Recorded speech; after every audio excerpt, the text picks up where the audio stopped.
वैज्ञानिकों तथा इंजीनियर्स को मान्यता देने, उनको रिकॉग्नाइज करने और उनके कंट्रीब्यूशन को एक्नॉलेज करने का दिन है।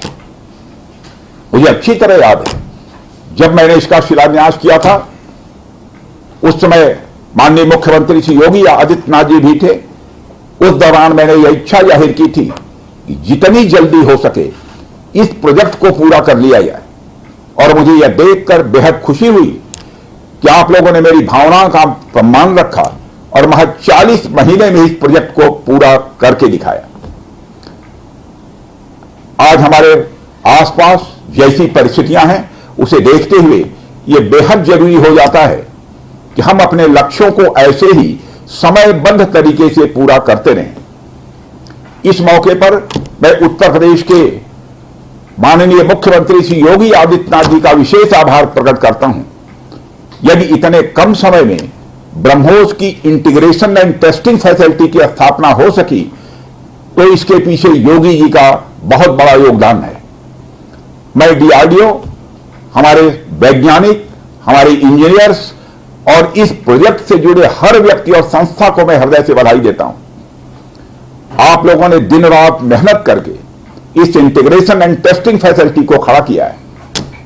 देश भर के वैज्ञानिक, इंजीनियर्स और युवाओं का योगदान हमें इस फैसिलिटी सेंटर में देखने को मिलेगा।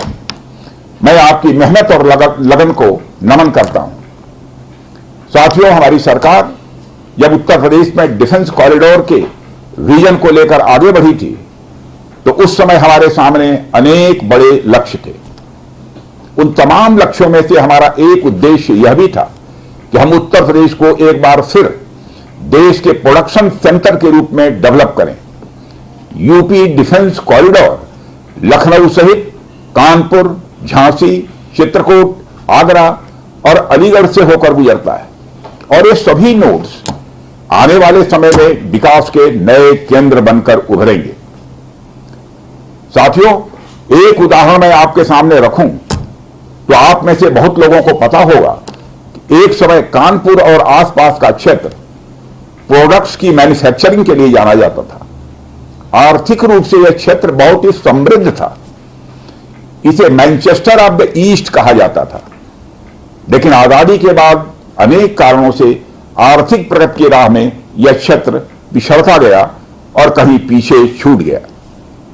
मैं उन कारणों में तो नहीं जाना चाहूंगा, पर कहना यह चाहता हूं कि यूपी डिफेंस कॉरिडोर के निर्माण के बाद यह क्षेत्र फिर से एक बार अपने पुराने वैभव को प्राप्त करने की ओर आगे बढ़ चला है। मुझे इसमें कोई संदेह नहीं है कि कानपुर विकास की उन ऊंचाइयों को छुएगा जो दुनिया के विकसित क्षेत्रों के लिए अनुकरणीय होगा। कल को वेस्ट में कोई क्षेत्र जब बहुत अधिक प्रगति करेगा तो उसे कानपुर ऑफ द वेस्ट कहा जाएगा। इसी प्रकार डिफेंस इंडस्ट्रियल कॉरिडोर के सभी नोड्स को डेवलप करने के लिए हम पूरी तरह से कमिटेड हैं। मुझे यह भी बतलाया गया है कि अभी उत्तर प्रदेश डिफेंस कॉरिडोर में aircraft manufacturing, UAV, drones, ammunition, composite and critical materials, small arms, textile तथा पैरासूट आदि में मेजर इन्वेस्टमेंट किए गए हैं। एक अच्छी बात यह है कि इस डिफेंस कॉरिडोर में हमें पब्लिक सेक्टर और प्राइवेट सेक्टर दोनों की ही बड़ी अहम भागीदारी दिखाई दे रही है। साथियों, जब मैं प्राइवेट सेक्टर की भागीदारी की बात कर रहा हूं, तो मुझे यह बताते हुए बड़ी खुशी हो रही है कि लखनऊ में ही पीटीसी इंडस्ट्रीज लिमिटेड द्वारा titanium and super alloy material plants की शुरुआत की जा रही है। इसके अलावा 7 एडिशनल क्रिटिकल प्रोजेक्ट्स की भी नींव इस समय रखी जा रही है। यह निश्चित रूप से रक्षा क्षेत्र में भारत की आत्मनिर्भरता की गति को और तेज करेगा। मैं इसके लिए श्री सचिन अग्रवाल को भी बधाई देना चाहता हूं। हमारा सपना है कि उत्तर प्रदेश दुनिया के टॉप डिफेंस प्रोडक्शन और एक्सपोर्ट डेस्टिनेशन के रूप में जाना जाए। आज जो ब्रह्मोस फैसिलिटी शुरू हो रही है, मैं समझता हूं वह यूपी डिफेंस कॉरिडोर का यह गौरव होगा। यह सिर्फ उत्तर प्रदेश का ही नहीं, बल्कि देश का सबसे बड़ा BrahMos integration and testing facility centre है।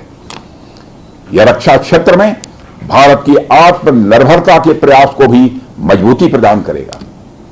साथियों, जहां तक ब्रह्मोस का प्रश्न है, तो आप सभी यह जानते हैं कि ब्रह्मोस दुनिया के सबसे तेज सुपरसोनिक क्रूज मिसाइल्स में से एक है। ब्रह्मोस सिर्फ एक हथियार नहीं है, बल्कि यह अपने आप में एक मैसेज है। मैसेज हमारी आर्म्ड फोर्सेस के स्ट्रेंथ का है। मैसेज दुश्मन के प्रति हमारी डेटरेंस का है, प्रतिरोधक क्षमता का है।